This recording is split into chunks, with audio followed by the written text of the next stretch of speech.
बिस्मिल्लाहिर्रहमानिर्रहीम। अस्सलामुअलैकुम। Welcome to सभी का हसन ब्लॉगिंग।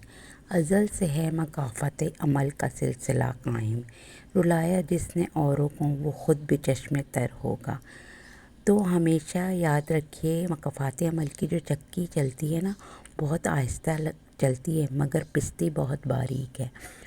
तो जो है हमें तो चाहिए हमेशा अल्लाह ताला से उम्मीद रखें, अल्लाह ताला से वाबस्ता रहें, क्योंकि हम बेईमानी करें 1 रुपए की या लाख रुपए की तो वो हमारे साथ वापस ज़रूर आती है। हम परेशान होते हैं ना, कहते हैं हम परेशान क्यों हैं। तो भाई अगर हम किसी के साथ गलत करेंगे तो हमारे साथ तो गलत होगा ना। तो हमेशा याद रखें, मकाफ़ात अमल ज़रूर सामने आता है। तो जी आज हमने बनाए सिंपल से नारियल के लड्डू, कोकोनट लड्डू, जो भी आप कह लें।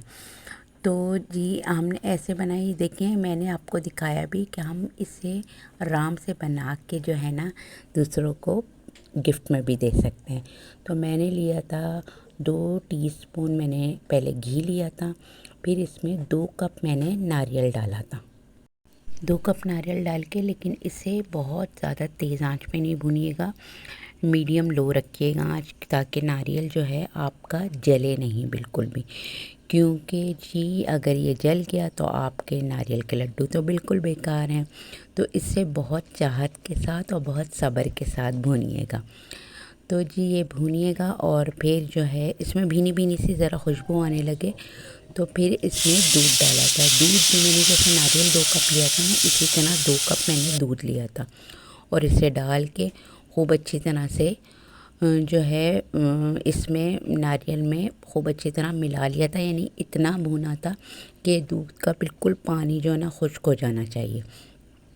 तो मैं आपसे कही थी, मकाफ़ात अमल हमें ज़रूर हमारे सामने आता है। ये हम इसको महसूस करें नहीं करें, लेकिन आता ज़रूर है। देखिए ये दूध मेरा बिल्कुल खुश्क हो गया था और फिर मैंने इसमें जैसे 2 कप दूध 2 कप नारियल लिया था तो 1 कप चीनी ली थी। इसका रेशो इसी तरह रखिएगा तो आपके नारियल के लड्डू बहुत अच्छे बनेंगे।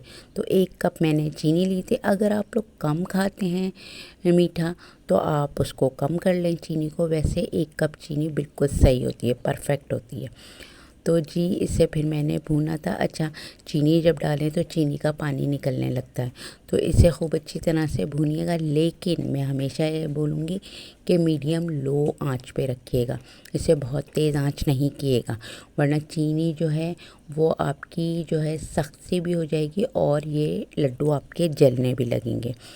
और फिर ये देखिए ये पानी इसका काफ़ी हद तक खुश्क हो गया था, काफ़ी हद तक क्या बिल्कुल ही खुश्क हो गया था।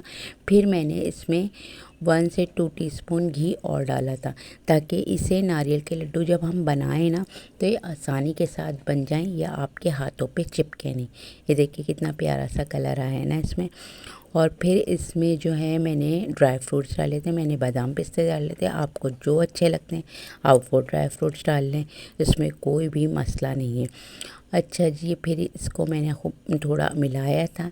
जब इसको जो है कि ड्राई फ्रूट्स के साथ अच्छी तरह मिला लिया था और जब ये मिल गया था तो फिर इसे मैंने रख दिया था, तो इसे ठंडा कर लिया था। जब ये बिल्कुल ठंडा हो गया था ना, उसके बाद मैंने इसके लड्डू बनाए थे और इसको मैंने 2 पोर्शन में कर लिया था, क्योंकि मुझे कलर वाले लड्डू करने थे।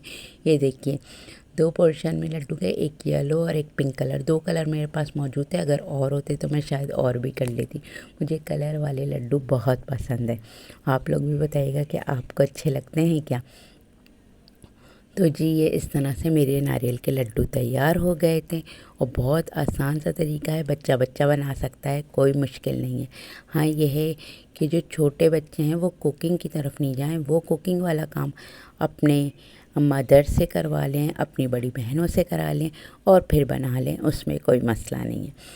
फिर जी ये मैंने आराम से, और ऐसी चीज़ें वैसे बच्चों को जो है ना शौक़ में दिया करें। बच्चों को शौक़ होता है तो वो शौक़ में अच्छा काम करते हैं, तो ये ज़रूर करवाया करें बच्चों से। ये देखिए मेरे नारियल के लड्डू तैयार हो गए थे बिल्कुल, और बहुत ज़्यादा इसमें इतनी ज़्यादा मेहनत नहीं होती। आप लोग ज़रूर बनाइएगा और मुझे ज़रूर बताइए, लेकिन मज़ेदार और यमी बहुत होते हैं। ये देखिए, ये मेरे नारियल के लड्डू मज़ेदार से तैयार हुए थे।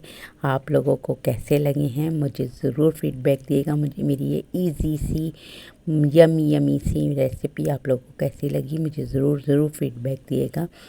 और जी आप लोग मुझे ज़रूर बताइएगा कि आप लोगों को मेरी रेसिपीज़ कैसी लगती हैं, और मेरे चैनल को सब्सक्राइब भी ज़रूर कर दीजिएगा अगर आपको मेरी ये वीडियो पसंद आ रही है। अगर आपको मेरा बोलना, मेरी रेसिपीज़ बनाना पसंद है तो मेरे चैनल को ज़रूर सब्सक्राइब किएगा, और जी मेरे वीडियो को लाइक और शेयर भी कर दीजिएगा।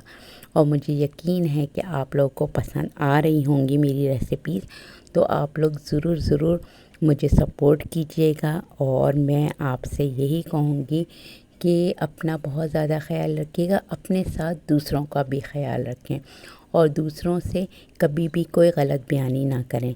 और मुझे भी दुआओं में याद रखिएगा। मैं आपसे इजाज़त लेती हूँ। अल्लाह हाफ़िज़।